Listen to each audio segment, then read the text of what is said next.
Dobrodošli v prvi epizodi Čistih debat, v kateri se bomo posvetili povezavi med našimi oblačili in med plastiko. Tekstilna industrija je druga največja onesnaževalka sveta, takoj za naftno industrijo. In kot bomo lahko danes videli, sta obe neločljivo povezani. Letno na svetu ustvarimo 100 milijard kosov oblačil oziroma 14 kosov na vsakega prebivalca našega planeta. Pred 20 leti je bila ta številka za polovico nižja. In skoraj 70% vseh tekstilnih izdelkov, tudi naših oblačil, je izdelanih iz sintetičnih materialov, torej iz plastike. Tekstilna industrija je tako postala del industrije fosilnih goriv. Akril, najlon, poliester so le drugi izrazi za nafto in zemeljski plin. Daleč največ vlaken je izdelanih iz poliestra. Ta predstavlja kar polovico vseh uporabljenih vlaken za proizvodnjo naših oblačil, tudi če prištejemo vlakna naravnega izvora. In ko smo pri naravnih materialih, je pomembno vedeti to, da tudi ta postanejo sintetična, ko jih preparirajo s kemikalijami, naprimer zaradi barvanja ali doseganja vodoodpornosti. Ko govorimo o plastiki in tekstilu, pa ne moremo mimo zadnjega trenda, to je uporaba reciklirane plastike za proizvodnjo naših oblačil. Sliši se kot super rešitev za tekstilno industrijo in plastično onesnaževanje, a temu žal ni tako. Veliko bolj pomembno je, da se plastenke reciklirajo nazaj v plastenke. Poleg tega ima na primer pijačarska industrija svoje cilje, ki jih mora doseči glede reciklabilnosti. Uporaba recikliranih plastenk, na primer za naša oblačila, pa zgolj viša ceno reciklirane plastike. Poleg tega pa še vedno ostanemo pri problemu izločanja mikroplastike pri uporabi in pranju tovrstnih sintetičnih oblačil, tudi če so izdelana iz reciklirane plastike. Ostanimo pri mikroplastiki. Ko govorimo o mikroplastiki, govorimo o delcih plastike, ki so manjši od 5 mm in v naše okolje pridejo z razpadanjem večjih kosov plastike ali pa so že v taki obliki dodani določenim izdelkom, naprimer kozmetičnim, čistilnim izdelkom. Najpogostejša oblika mikroplastike so mikrovlakna. In sintetična mikrovlakna, ki se izločajo iz naših oblačil, imajo velik vpliv na naše zdravje. Kar je bilo nekoč okoljski problem, vedno bolj tako postaja tudi zdravstveni problem. Zakaj je to problem in kako to vpliva na naše zdravje? Predstavljamo si, da ta mikrovlakna zaidejo v naše telo, najpogosteje zauživamo to mikroplastiko ravno z dihanjem. Ta vlakna se naselijo v naša pljuča. Pomembne celice imunskega sistema potem zaobjamejo ta plastična vlakna, podobno kot bakterije, in jih skušajo uničiti. Ker seveda to ne gre kot pri bakterijah, ker v tem primeru govorimo o plastiki, celice imunskega sistema konstantno znova in znova skušajo uničiti ta tujek v našem telesu, žal neuspešno. In zato prihaja do kroničnega vnetja, kar pa lahko privede do rakavih obolenj, težav s srcem, diabetesa, alergij in še številnih drugih težav. Mikroplastika vpliva tudi na imunski sistem, tudi na naša prebavila.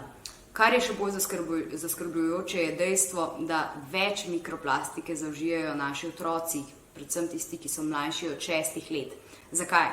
Otroci se pogosteje plazijo po kakšnih tekstilnih preprogah, več stvari dajejo v usta, skratka, zaužijajo dejansko več mikroplastike kot odrasli in to ima tudi škodljive posledice za njihov razvoj. Raziskave na živalih so na primer tudi pokazale, da se lahko mikroplastika iz mame prenese na plod. Mikroplastiko so našli že povsod v našem telesu in povsod v našem okolju. Dejansko predstavlja velik problem za naše zdravje, žal pa še to področje ni dovolj raziskano, da bi lahko z gotovostjo vedeli, kakšni so ti negativni vplivi. Poleg tega mikroplastika prispeva tudi k onesnaženosti našega zraka, ki je 4. najpogostejši razlog za smrt na našem planetu in v letu 2019 je prav zaradi onesnaženega zraka umrlo 7 milijonov ljudi. Če se vrnemo k oblačilom iz naravnih materialov, je sicer res, da naprimer bombaž izloča več mikrovlaken v primerjavi s sintetičnimi oblačili, ampak pomembno se je zavedati, da se ta bombažna vlakna lahko razgradijo, medtem ko se sintetična vlakna, mikroplastika ne, vedno samo razpadajo na manjša delca in prehajajo v različne pore našega sveta. Zanimiva je tudi nizozemska raziskava, ki pravi, da se v naših domovih letno nabere za 20 kg prahu in kar 6 kg od tega prahu predstavlja mikroplastika. Ujeti smo torej v ta začaran krog tekstilne industrije in industrije fosilnih goriv. Blagovne znamke nas skušajo prepričati oziroma nam nekako olajšati vest s kolekcijami trajnostne mode. Ampak tukaj dejansko težko govorimo o trajnostni modi. To je bolj kot ne marketinški izraz, tako kot je naprimer v trendu leopardji vzorec, tako je v trendu tudi trajnostna moda. In dejansko gre za neko vrsto greenwashinga oziroma zelenega zavajanja, kajti večina večjih blagovnih znamk in trgovcev, proizvajalcev hitre mode sicer ponuja določen del svojih kolekcij iz boljših materialov, ampak če pogledamo na preostanek njihove proizvodnje, pa žal ne moremo govoriti o trajnosti. In če ostanemo še naprej pri podjetjih, nedavno je šla zanimiva raziskava fundacije Changing Markets iz Velike Britanije, kjer so raziskovali, kako tekstilna industrija financira Rusijo. In dejansko, kljub temu, da se je večina tekstilnih podjetij umaknila iz ruskega trga, pa posredno še vedno financirajo trenutno dogajanje. Zakaj? Dva največja proizvajalca poliestra sta locirana v Indiji in na Kitajskem. In ta svojo surovino, glavno surovino, nafto dobivata ravno iz Rusije. Tako so pri omenjeni fundaciji lahko povezali kar 39 najbolj priznanih, poznanih blagovnih znamk prav s tema dvema proizvajalkama poliestra in posledno tudi z Rusijo. Kaj pa sploh lahko naredimo? Pomembno je, da od proizvajalcev zahtevamo transparentnost. Trenutno niti ne vemo, koliko virov se naprimer porabi, koliko oblačil konkretno se proizvede pri posameznem proizvajalcu. Skratka, tavamo v temi in če nimamo številk, ne vemo, kje smo, ne vemo, kako izboljšati stanje. Zatorej transparentnost je tista ključna zadeva, kjer bi morali začeti reševati to našo plastično in tekstilno krizo. Prav tako bi bilo smiselno na vse izdelke navesti podatke o vsebnosti plastike.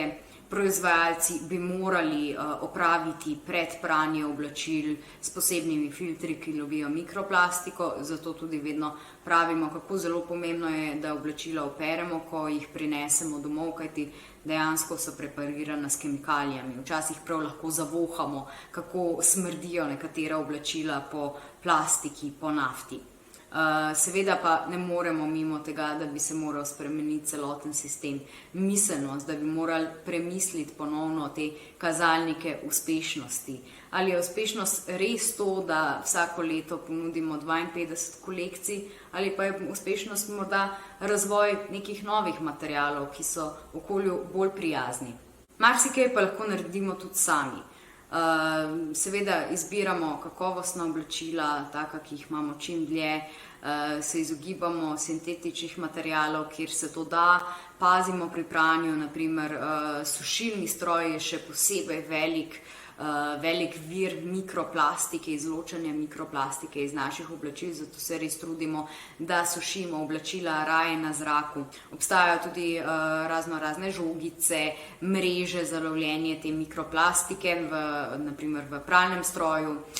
Peremo pri nižjih temperaturah in res tudi pazimo na to, kako vzdržujemo naša oblačila, da se izloči seveda čim manj mikroplastike. Več o tem pa v naših zgodbah na družbenih omrežjih. Najlepša hvala za vašo pozornost ob naši prvi epizodi čistih debat na temo tekstila in plastike in se veselimo, da vas pozdravimo naslednji mesec z novo epizodo, z novo temo. Hvala vam, da nam sledite, hvala za vse komentarje in ostanite dobro še naprej.